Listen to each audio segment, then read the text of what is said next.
Hi, so my name is Brian Namoc, and I'm going to discuss about the two types of CPU architecture, which is the RISC and the CISC. So, introduction.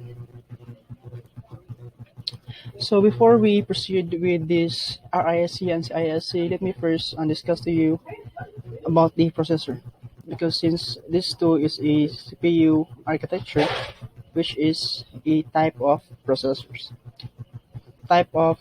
um, processor architectures. So what is processor? A processor is commonly known as CPU or central processing unit. It is where calculations are being processed. And there are four primary functions of CPU, which are the fetching, decoding, executing, and write back. Now let's go back to RISC and CISC. RISC stands for reduced instruction set computing, and the CISC stands for complex instruction set computing. So they differ in complexity, instruction, and data formats, addressing modes, registers, opcode, specifications, and control flow mechanism, and etc. Now let's discuss a short history of RISC and CISC. So in 1950s, IBM instituted a research program, and on 1964 release of System 33. Actually, this System 33 uses the CISC architecture. In the mid 1970s, improved measurement tools demonstrated on CISC. And this in 1975, which is the 801 project, it was initiated at IBM Watson's Research Center. And the result of this project was the 32-bit RISC microprocessor led by Joel Verbaum. Yeah, Joel Verbaum. So mo na siya. Ang result ng 801 project is mo na ang RISC, which is 32-bit. So in 1988, RISC processor has taken over high-end of the workstation market. And on early 1990s, IBM's power performance optimization with enhanced RISC architecture introduced with the RISC system 6K or 6000. So kani siya nga time early 1990s is naay kuan alliance nga form, which is the AIM, which is the Apple, the IBM, and Motorola. And tungod aning alliance nga na form is mo to siya nakahimo sila og naka-create sila og kuan power PC, which is kaning gi-enhance nga RISC. Next is the characteristics of RISC. So the number of instruction is restricted as well as decreased. So compared to normal instructions, they have lower number of instructions. And instructions like load as well as store have right entry of to memory. Addressing modes are less, so mas lower siya ang RISC compared sa CISC. Then pipeline architecture. So this architecture, the processors have a large number of registers, so mas efficient siya for instruction pipeline. So mo siya gitawag siya og pipeline architecture. And instructions is uniform and its format can be simplified. So since ang instructions sa RISC are of fixed length, so mas dali siya ma-decode. So mo to siyang characteristics sa RISC.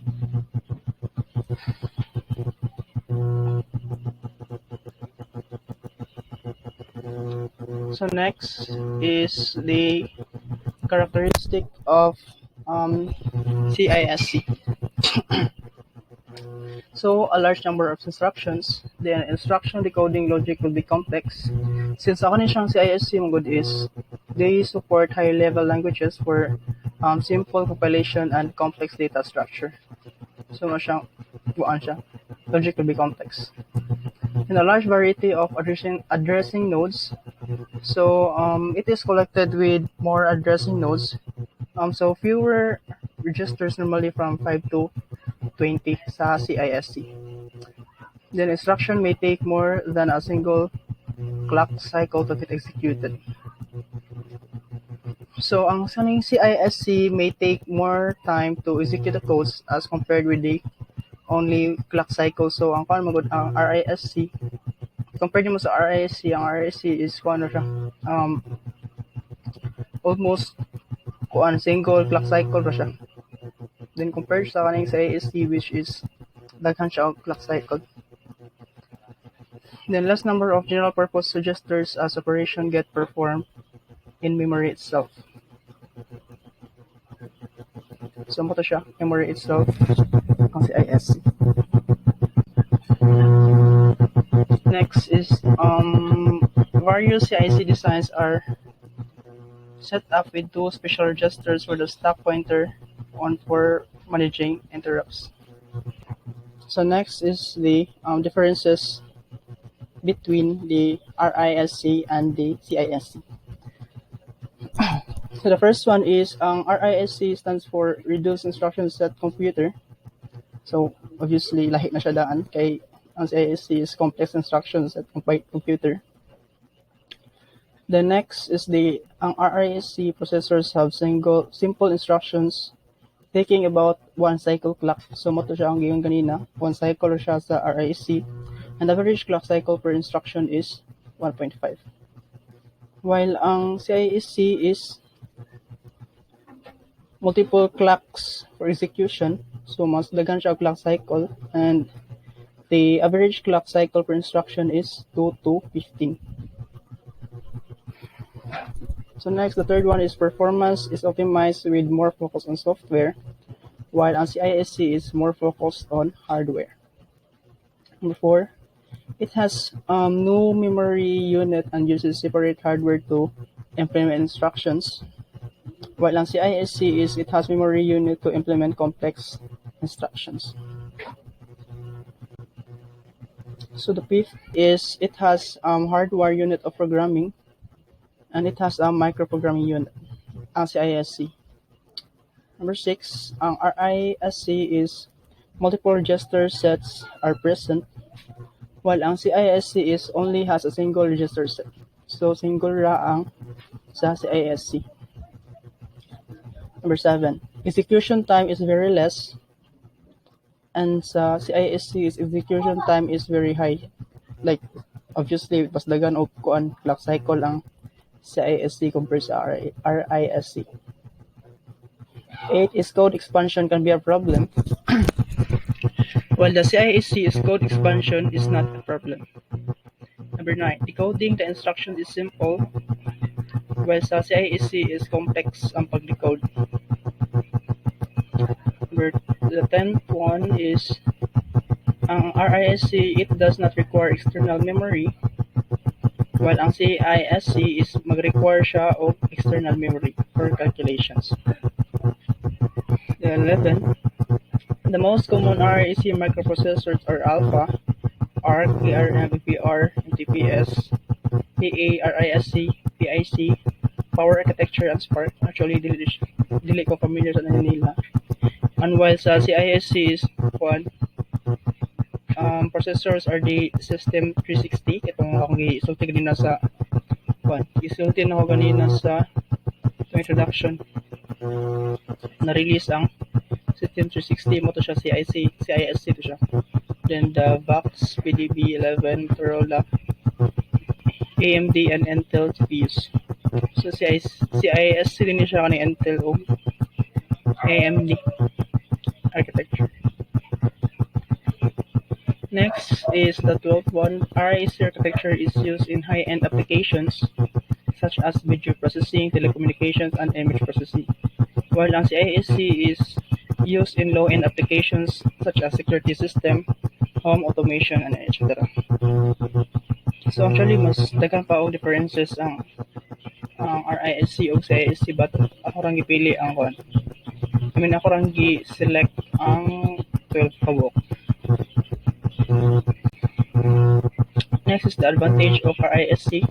The performance of this processor is good because of the easy and limited number of instruction sets. And this processor uses several transistors and the design so that making is cheaper. So, mas barato daw ang pagbuhat sa RISC ng architecture compared sa CISC. RISC processor allows the instruction to utilize open space on the microprocessor due its simplicity. So known as simple lang din siya ang simple lang din siya ang RISC. It is very simple as compared with other processors due to this, it can finish its task within a single clock cycle. So balik-balik na siya kanang single clock. Single clock ang RISC and ang the CISC is multiple clock cycle.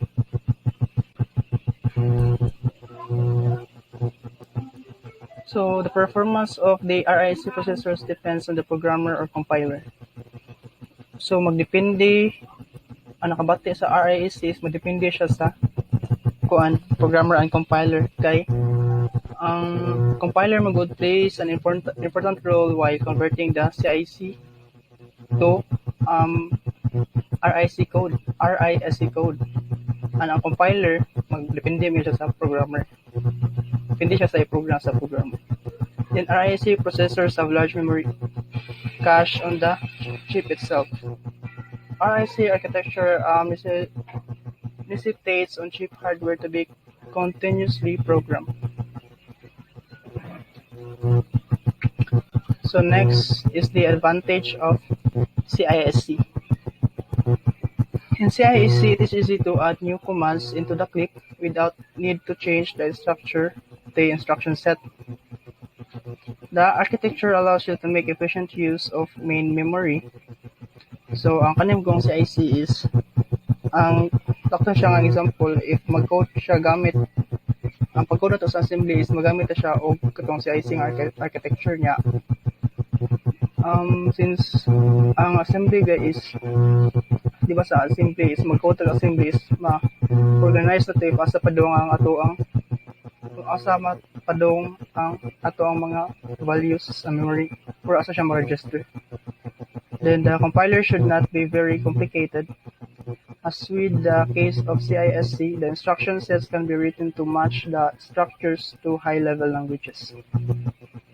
So siya gamit ang CISC sa high-level languages. Then last is the disadvantage of CISC.